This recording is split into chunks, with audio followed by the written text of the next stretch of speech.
Well, this afternoon, I'm joined by Dr. Eleftherios Mylonakis. Doctor, thank you for being here. It's my pleasure, Kim. Thank you. So, Doctor, I understand that you're involved with the research trial for the Regeneron antibody cocktail, which we all know of now because President Trump received it as part of his coronavirus treatment. So, what is your role in this research trial? Since the beginning of the pandemic, we have been trying to provide our patients with every treatment that we think might help against COVID-19. As part of this effort, I'm the principal investigator for our area for the studies that have to do with the use of this cocktail of monoclonal antibodies against COVID-19. What exactly is this cocktail? How does it work? And is it effective from what you've seen so far? The easier part of your question is the second part. We don't know because this is a double-blind controlled trial, so we don't know. And interestingly, this is a disease that is so different from most other infections that we have seen so far, because the majority of people get better on their own without a lot of treatment, and a minority ends up in the hospital. However, even young people can get very serious infections and can have a long course. So that means that in order to understand the new treatment, we need to enroll a big number of people, because a lot of them will get better on their own and others will have an immune response to the virus that won't be controlled by the treatment with antiviral medications like the cocktail. Now, going to the first part of your question, you asked me to explain in simple terms what this treatment is all about. This is a combination of antibodies. Those are the same antibodies that we make when we get infected with the virus. Humans, we make a big number of antibodies. Some of them really are very effective because they go and they attack the spike protein. This is a virus that, as you have seen, has a lot of spikes. That's how it's named. It's corona, it's crown, Greek crown. So it's a coronavirus. Those spikes are critical because those are the spikes, those are the proteins that will go and will allow the virus to dock to the receptor on the human cell, mostly the lung cell. And then from that step forward, it will be able to integrate inside the cell, destroy the cell, and amplify. So if we are able to stop the virus from docking to the receptor, then we could start thinking that this is an effective treatment. So what happened here is that companies tried to identify those antibodies that humans make and try to make them in vitro in large quantities and then administer them to patients in hoping that this will inhibit the spread of the infection from one cell to the other cell and allow the immune system to take over and fight the virus more effectively. What types of patients are you administering this drug to? There are 3 trials, and thankfully we were able to enroll our sites on all 3 trials. The one trial that we are advancing is the treatment for people in the hospital.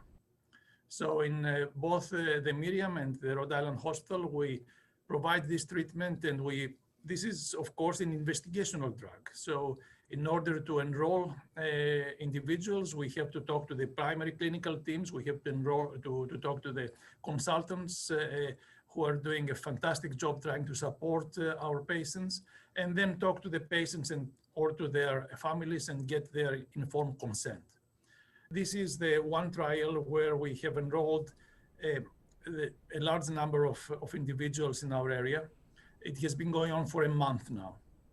Also, we have made it available to outpatients, so people who are symptomatic, have symptoms from COVID-19, but they are not so sick that they warrant hospital admission.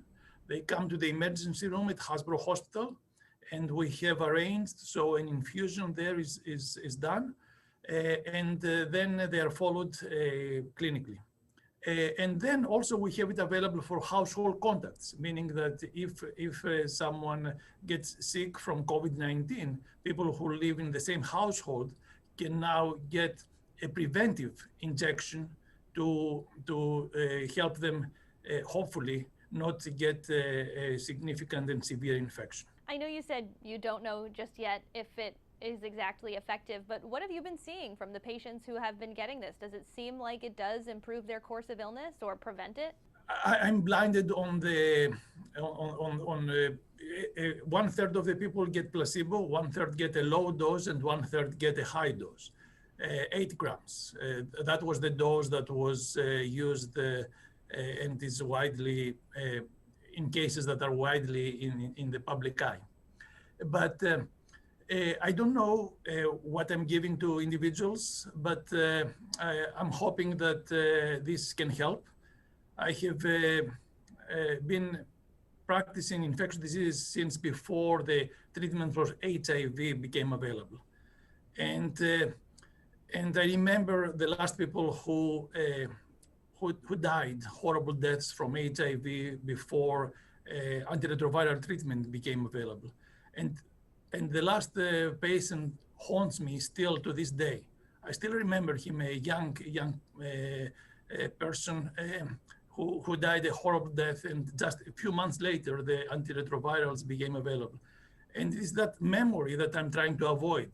So when we have some treatment that seems that could be working, we try to make it available so as to save as many people as we can.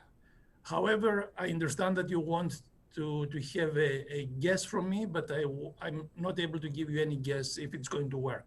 It worked in vitro, it worked in different animal models, it worked even in non-human primates, but this is a unique infection and we need the big numbers. Also, we need to know when.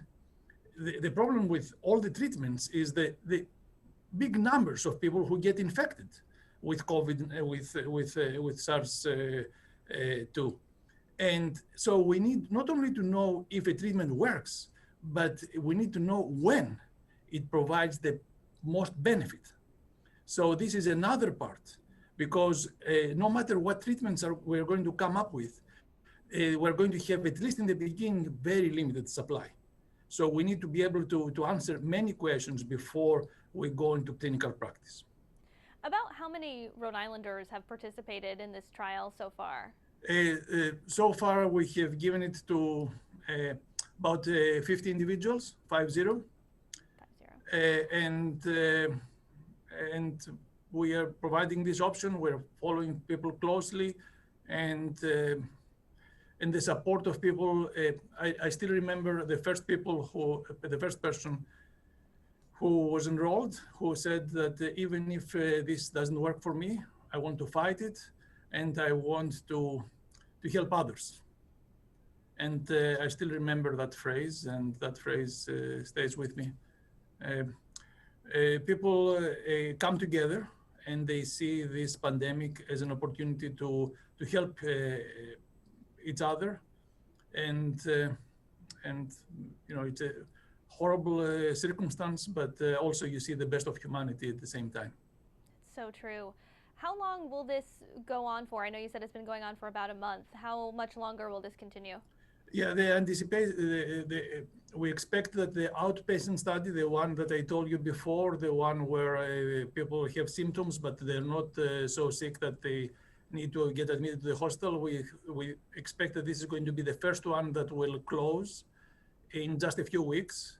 So we'll have results in a few weeks. The inpatient and the household contact trials probably will go on for months, because the population is significantly more variable.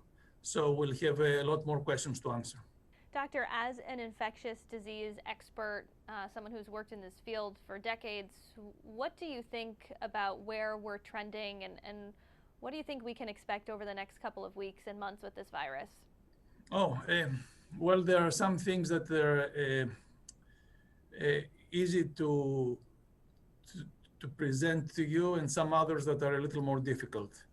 it's very, the basic scenario would suggest that we're going to see an increase in cases because of the winter coming upon us, and it's going to be colder, and ventilation is going to be an issue in many places. Also, people are tired. Frankly, the people are tired from almost 10 months now of ongoing measures for the pandemic. The economy also is very affected by it. So unfortunately, it's reasonable to expect that we're going to see an increase in cases. There are two thoughts here. The first one is that we know how to manage COVID-19 better now. We don't have a very effective treatment yet, but there are improvements that we have made all around.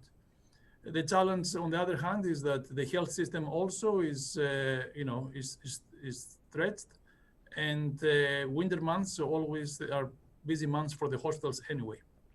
So the reasonable expectation would suggest that we're going to see an increase in cases, as far as treatments, there are some advances in vaccines and the monoclonal antibodies, and unfortunately, so far, the virus and the infection from the virus has been so difficult and scientifically challenging that I would say that for the immediate future, I think that we need to find it in ourselves a way forward where we keep our guards and our attention to try and help ourselves, our families, and our communities from getting the spread of the infection, and try to focus on our health and the health of the most vulnerable of our people in our area. Dr. Mylonakis, thank you so much for taking the time today. My pleasure, Kim. Thank you.